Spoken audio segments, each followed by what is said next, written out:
જે લોકો પણ હવે ભક્તિમાં આગળ વધવા માંગે છે અને જે ઈચ્છે છે કે મારે ભક્તિના માધ્યમથી મારું આત્મકલ્યાણ કરવું છે, મારે પ્રભુના ધામ સુધી પહોંચવું છે ને જન્મ મૃત્યુના ફેરામાંથી મુક્ત થવું છે,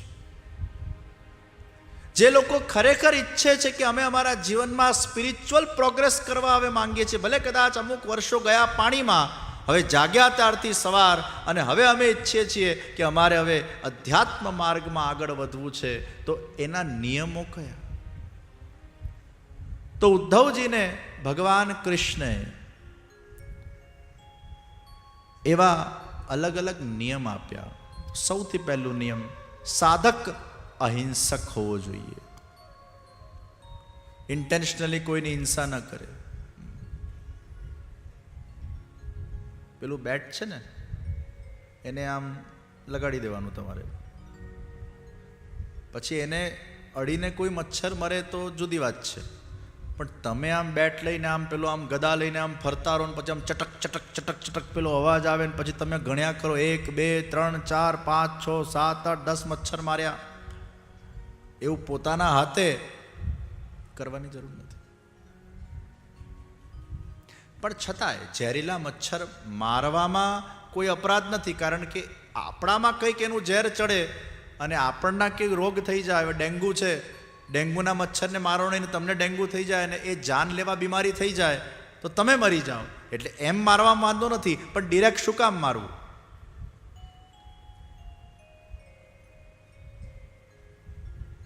હવે તમે ક્યાંક બેસવા જતા હો ને ત્યાં બધી કીડીઓ થઈ ગઈ હોય તો થોડુંક જોઈ લેવાનું કે ભાઈ બેસતી વખતે 2-4 કીડી પાછું હું બેસું મારા નીચે દબાઈને મરી જાય એના કરતાં ખંખેરી લઉં.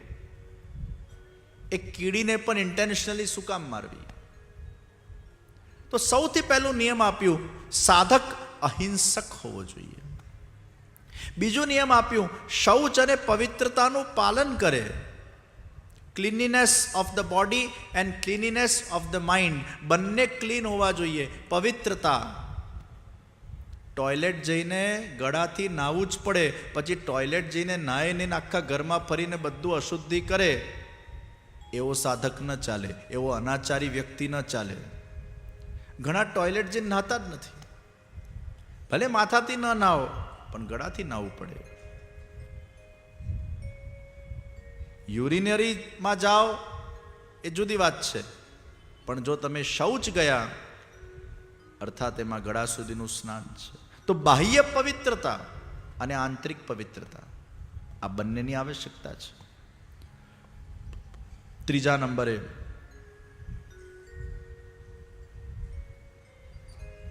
મદભિજ્ઞમ ગુરુમ શાંત ઉપાસિત મદાત્મકમ.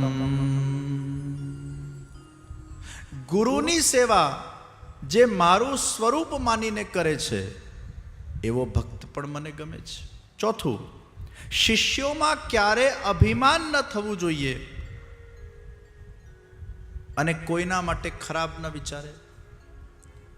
ચોથો નિયમ, અભિમાન ભગવાનને ગમતું નથી અને આપણા મનમાં કોઈના માટેનો ખરાબ વિચાર પેદા થાય કે આનું અહિત થાય, એ પણ સાધક અવસ્થામાં જ્યારે તમે ભક્તિ માર્ગમાં આગળ વધતા હો તો એ ક્યાંક હાનિરૂપ છે, એ તમારામાં પેદા ન થવું જોઈએ.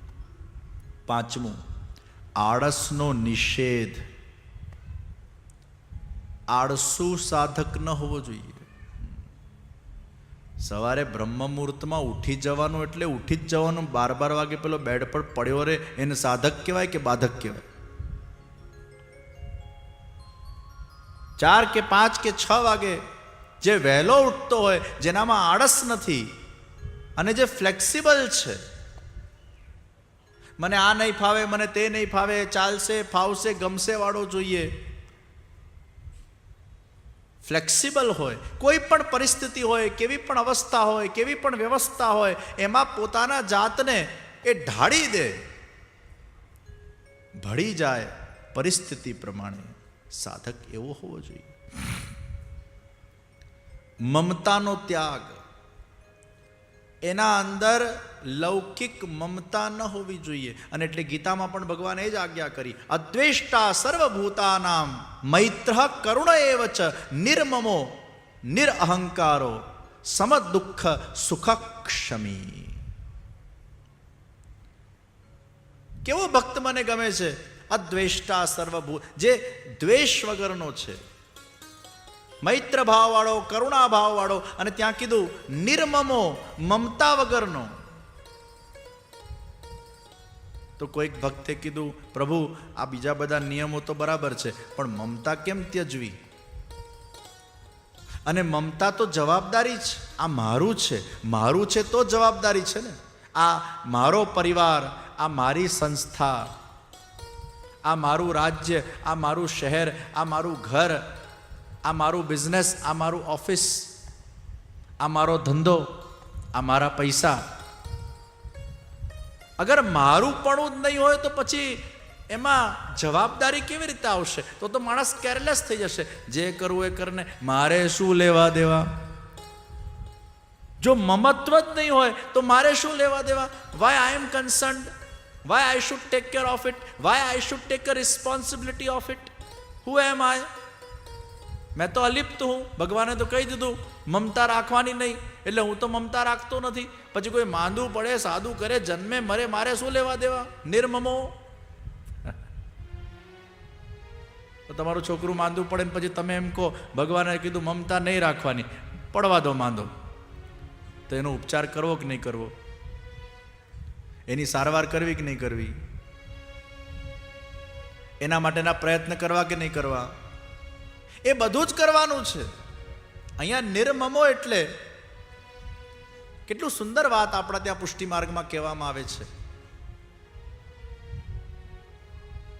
કે તમે જ્યારે તમારા પરિવારની પણ સેવા કરો છો, એ પણ ક્યાંક કૃષ્ણ સેવા સદા કાર્યનો ભાગ છે.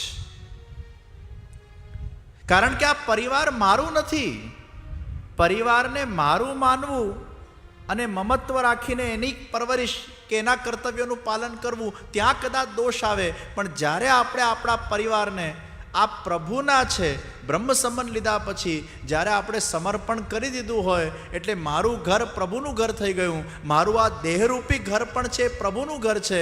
જેમ મેં પૂર્વમાં કીધું, આ ઇન્દ્રિયો પણ ભગવાનની ગાય છે અને પ્રભુનું ગૌચારણ થઈ રહ્યું છે. તો મારા પરિવારજનો પણ પ્રભુના છે. એ ભાવનાથી એમની સેવા કરવી, એમની સેવા પણ એ વખતે કૃષ્ણ સેવા સદા કાર્યા જ થઈ જતી હોય છે. તો પ્રભુ થકી મહારાજ છે એ ભાવના રાખવી, એ નિર્મમો. ये मेरे नहीं है, मेरे प्रभु ने मुझे दिए हैं. प्रभु के हैं, प्रभु की इच्छा से मेरे साथ जुड़े हैं और भगवत कार्य करने के लिए भगवान ने मुझे ये परिवार दिया है. आ भावना निर्ममो. तो साधक એ નિર્મમ હોવો જોઈએ. સાતમું, જેને ગુરુ ચરણોના અંદર અનુરાગ છે. આઠમો, કોઈ પણ કામ પેનિક થયા વગર કરે, હડબડમાં ન કરે, શાંતિથી કરે. સાધક પેનિક ન થવું જોઈએ, સાધક ઉશ્કેરાઈ ન જવું જોઈએ. સાધકે દરેક નિર્ણયો સમજી વિચારીને ધૈર્ય રાખીને લેવા પડે. અને એટલે જ હળબડીવાળો સાધક ન જોઈએ, પેનિક ન થઈ જાય, રઘવાટીઓ ન થઈ જાય, આમ ડિસ્ટર્બ ના થઈ જાય. થોડો ડિસ્ટર્બ થાય પણ પાછું જલ્દી નોર્મલ થઈ જાય. તો જે પેનિક થતો નથી, હળબડી કરતો નથી, એ સાધક માટે જરૂરી છે. નવમું, પરમાર્થનો જે હંમેશા વિચાર કરતો હોય. દસમું, કોઈના ગુણ કે દોષ ક્યારે પણ ન નીકાળે, સવિશેષ દોષ ન નીકાળે. 11મું, વૃથા લાપ ન કરે, કારણ વગરની ચર્ચા, કારણ વગરનું વૃથા લાપ ન કરે. આવા જે 11 નિયમોને ફોલો કરે, એ સાધક સાચા અર્થમાં અધ્યાત્મ માર્ગમાં આગળ વધનારો પથિક કહેવાય.